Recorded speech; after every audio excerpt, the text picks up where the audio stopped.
Приветствую всех на канале «Горизонт событий». 17 июня на острове Флорес в Индонезии произошло мощное извержение вулкана Левотоби-Лаки-Лаки. Вулкан, расположенный в провинции Восточная Нуса-Тенggara, выбросил столб пепла на высоту 11 600 метров над уровнем моря.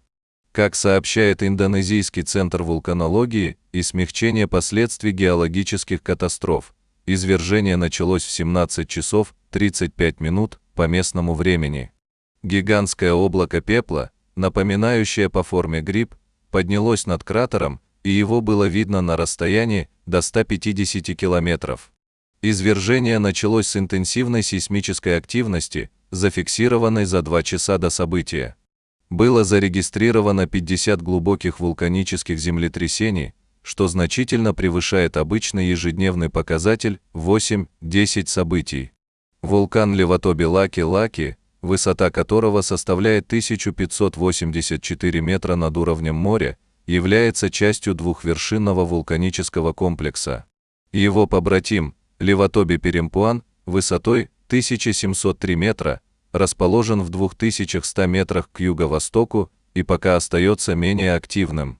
Вулканологическое агентство Индонезии немедленно повысило уровень опасности до максимального красного уровня, предупредив о возможных лавовых потоках, особенно в случае сильных дождей, которые могут спровоцировать потоки холодной лавы. Местным жителям и туристам запрещено приближаться к вулкану ближе, чем на 8 километров от центра извержения. В радиусе 7-8 километров началась эвакуация населения для защиты от пирокластических потоков и других угроз. В нескольких деревнях за пределами зоны эвакуации зафиксирован дождь из пепла. На данный момент информации об ограничении авиасообщения нет, несмотря на то, что пепел на высоте 11 600 метров представляет серьезную опасность для авиадвигателей. Однако Австралия уже ввела запрет на полеты в регионе, объявив красный уровень авиационной опасности.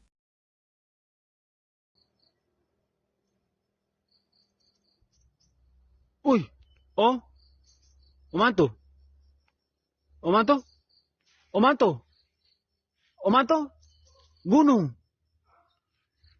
gunung, nggak ada, Omanto, nggak ada, Omanto, cepat, motor.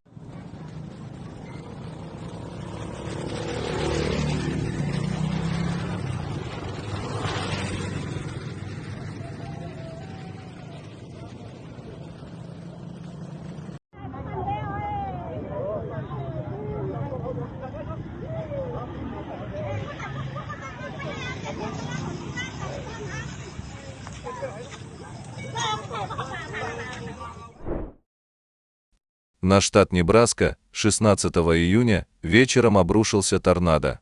С 17 часов 41 минуты в северо-восточной части Небраски началось формирование грозовых облаков, которые привели к развитию сильных и потенциально опасных штормов. Вечером того же дня в районе Диккенса был замечен мощный торнадо. Метеослужба сообщила, что в регионе также выпал крупный град размером до 5 сантиметров. Порывы ветра достигали 96-112 км в час.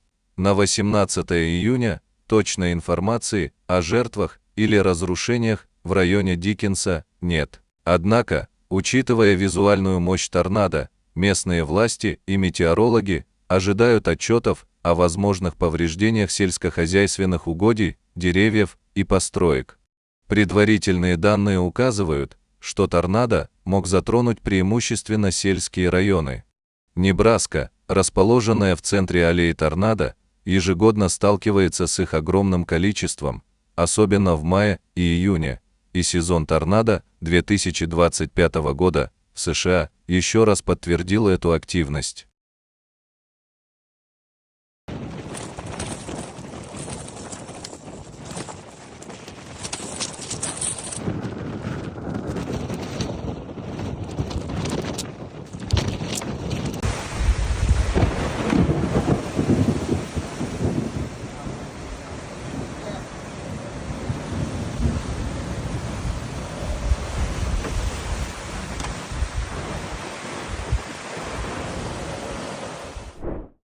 На севере Грузии, в районе популярного туристического села Джута, произошло обрушение участка дороги, ведущей к высокогорному перевалу. По информации Департамента автомобильных дорог Министерства регионального развития и инфраструктуры Грузии, причиной стал активизировавшийся в апреле 2025 года оползень, который продолжает создавать угрозу для транспортной инфраструктуры региона. Оползень, начавший движение в апреле 2025 года, вызвал значительные повреждения дорожного полотна. Ситуация усугубилась из-за обильных осадков, которые активизировали оползневые процессы. Работы по восстановлению поврежденного участка уже начались. На месте работают инженерные бригады, задействована специальная техника для стабилизации грунта и восстановления дорожного покрытия. Город Хуайцзи в провинции Гуандун на юге Китая столкнулся с масштабным наводнением, вызванным выходом из берегов реки Суйцзян. Уровень воды в реке поднялся примерно на 7 метров выше нормы, приблизившись к историческому максимуму. Наводнение началось в результате продолжительных ливней, обрушившихся на регион в середине июня. Максимальное количество осадков за 24 часа достигло 634 мм. Сильное подтопление и наводнение произошло также в Янцзяне, Маомине и других местах. Разлив реки Суйцзян вызвал подтопление улиц и жилых кварталов. В отдельных районах непогода сопровождалась крупным градом. Точной информации о жертвах, эвакуированных жителях или экономическом ущербе в Хуайцзи нет, так как ситуация продолжает развиваться. Власти провинции с населением 127 миллионов человек задействовали спасательные команды, вертолеты и резиновые лодки для эвакуации жителей из наиболее пострадавших районов. На отдельных участках разлившейся реки полностью остановлено судоходство. –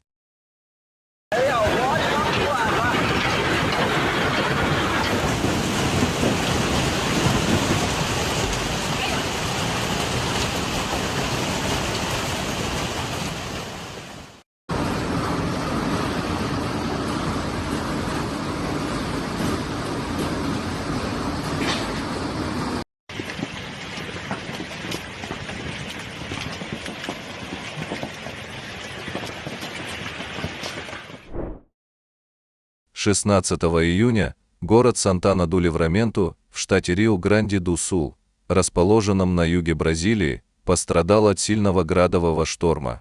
Непогода накрыла регион в начале вечера.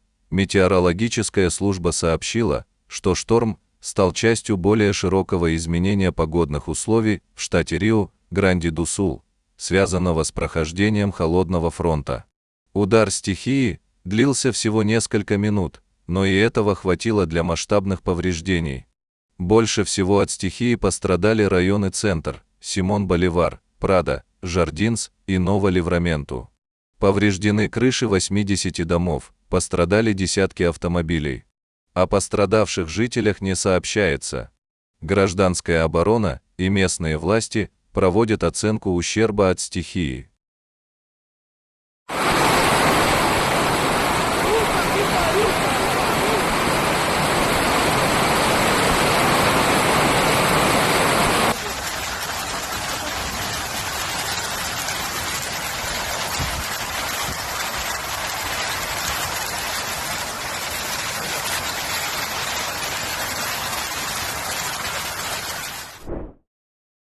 14 июня в районе Кродо-Маркора, расположенного в Доломитовых Альпах между Сан-Вито-ди-Кадоре и Кортиной-де-Ампеццо в итальянской провинции Беллуно, произошел крупный камнепад.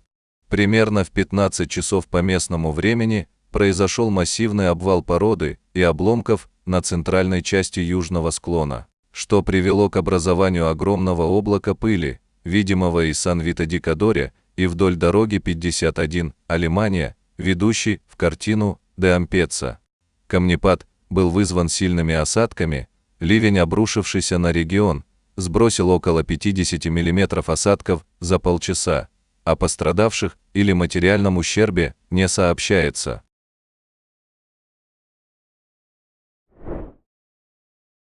В Тихом океане, недалеко от побережья Мексики, сформировался тропический шторм Эрик.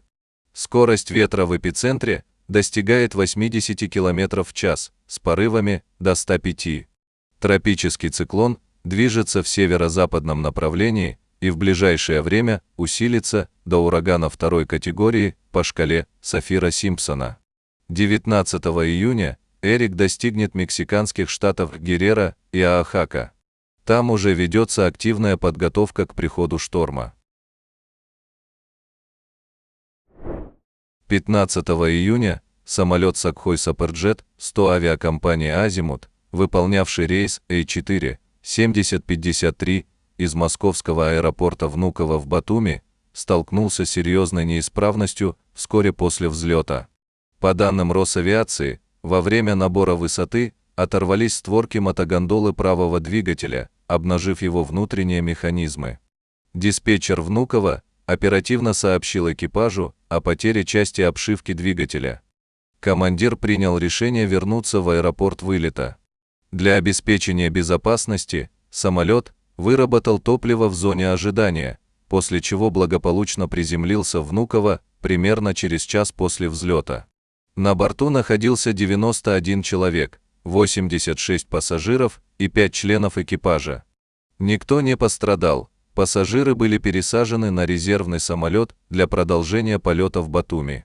Росавиация классифицировала инцидент как авиационное происшествие и начала расследование.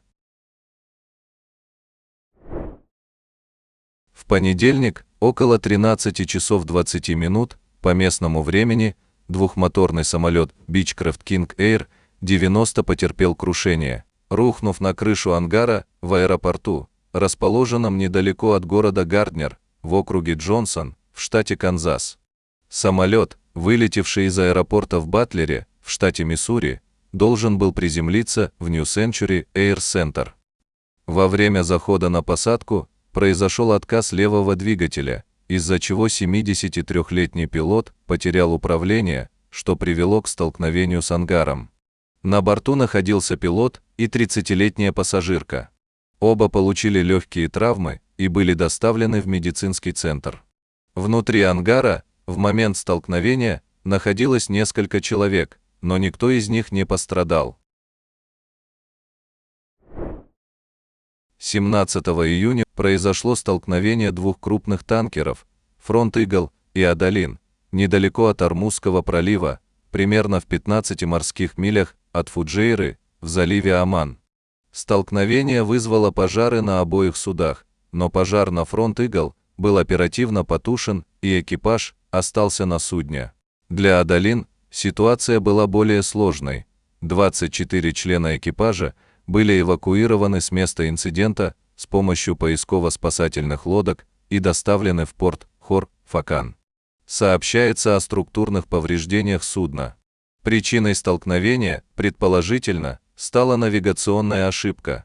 «Фронт Игл» выполнил правый поворот, что привело к столкновению с «Адалин». Петербургские спасатели помогли воссоединиться утиному семейству. На Крестовском острове мама-утка с выводком малышей переходила дорогу, но двое утят случайно провалились в канализационный люк. Неравнодушные прохожие услышали жалобный писк и вызвали спасателей, которые спустились в коллектор и аккуратно достали испуганных малышей. Чтобы успокоить их, спасатели включили на телефоне звуки кряканья. После этого утят доставили к ближайшему водоему, где они благополучно воссоединились с мамой и остальным выводком. На Солнце произошла вспышка уровня X 1,2 в зоне максимального влияния на Землю. Максимум вспышки наблюдался в 0 часов 49 минут. Согласно снимкам, полученным с космических телескопов, взрыв произошел в той же активной области номер 4114, в которой ранее, 15 и 16 июня, наблюдались две самых крупных вспышки июня, уровня М 8,4 и 6,3.